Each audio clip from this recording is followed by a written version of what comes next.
What's going on, YouTube fam? It's your boy, the wisest and most powerful of all nerds, Brian Meezus. Today, I'm going to talk about the top 5 things that's going to be needed in the next Super Smash Bros. Game for the Nintendo Switch.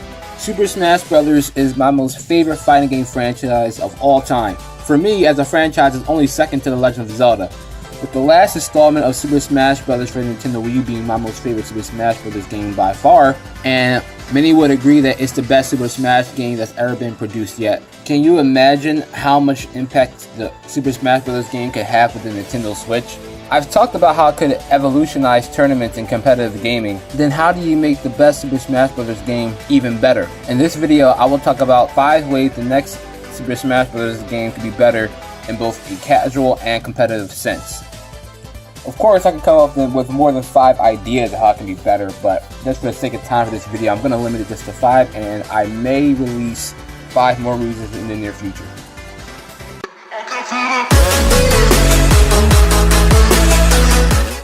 Number 5. First and foremost, this game should not be a port of Super Smash Bros. For the Wii U. Nintendo already pulled that with Breath of the Wild. They also pulled that with Mario Kart Deluxe and Pokken Tournament Deluxe. And they're also going to try that crap again with Hyrule Warriors and Donkey Kong Tropical Freeze. Now granted, a lot of people went the Nintendo Wii U and they didn't get to experience some excellent games such as the 4 games mentioned. Shout out to my homie Ben Lisa from London. He gets to play Hyrule Warriors, Donkey Kong Tropical Freeze, Pokken Tournament, and Mario Kart 8 Deluxe because they're also featured on the Switch. And they're also great games that didn't get enough love in the past couple of years. But we still deserve a brand new Smash Bros. Game for the Nintendo Switch. It took them 2 years to make a sequel of Splatoon 2. I understand that it will take much more time to make a Super Smash Bros. Game, but we're willing to wait, especially since Smash Bros. Is alive and bigger than it's ever been. The honest to God truth is that Nintendo really could port a Super Smash Bros. For the Wii U on the Switch, and it would sell extremely well regardless, but I think it's blasphemous to deprive both the competitive and casual fans of a brand new Smash Bros. Game that offers more than we had in the last game. Offering us a new Smash game that's different from the last 4 would increase the longevity of not only the competitive scene, but the series as a whole.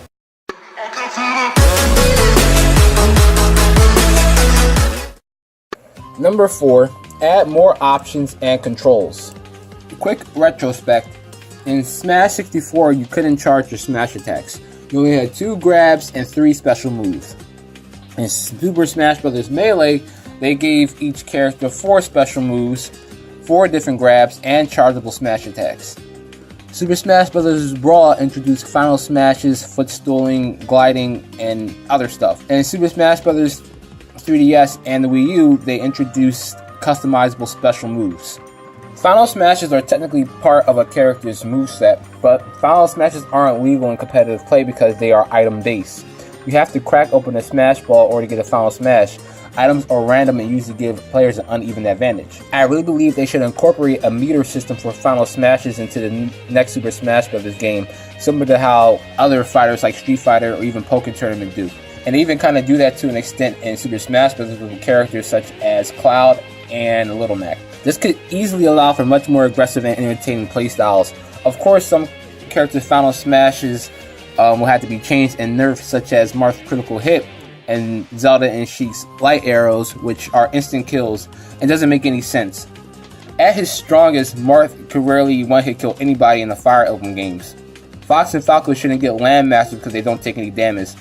I can go on and on about certain characters, but you get the point.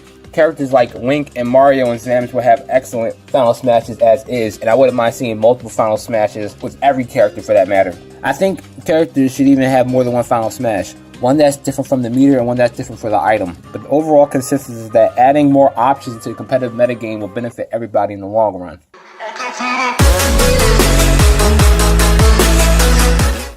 Update for Glory Mode, for the love of God. There is a meme for competitive players which is Final Destination, no items, Fox only. I think it's cool that you can turn any stage into Final Destination, but they should allow for other stages such as Battlefield or Smashville, for example. They should have a seasonal ranking system similar to Pokemon on Battlespot. If they model online tournament systems after how the Smash community models their tournament systems, they will see an enormous growth in overall players, as well as more longevity for the game. It should also do better to make more neutralized stages in the next, or bring back all the neutral stages from the past games, such as Phantom of Dreams, Yoshi's Story, etc.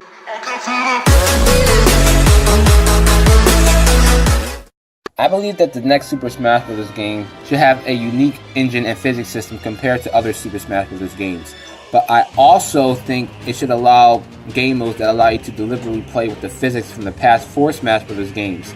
For example, Smash Bros. 64 mode, a Smash Bros. Melee mode, a Smash Bros. Brawl mode, etc. I know this is an enormous stretch, but if they could somehow pull this off, it could easily incorporate competitive fans, all the Super Smash Bros. Games into one game, therefore substantially enlarging and unifying the community. I'm not saying that dedicated players from Melee or Smash 4 or Smash 64 should leave their respective games.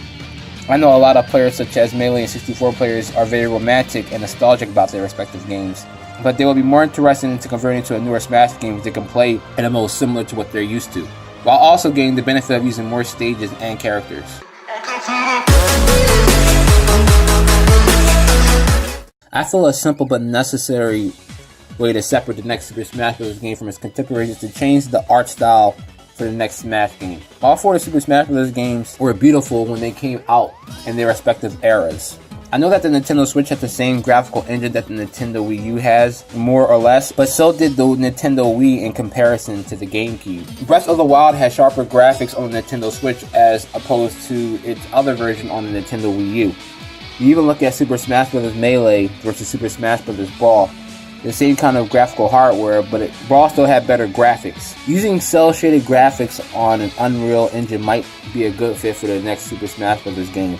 The character design still retain their essence, but still separates it from Smash Bros. From the Wii U.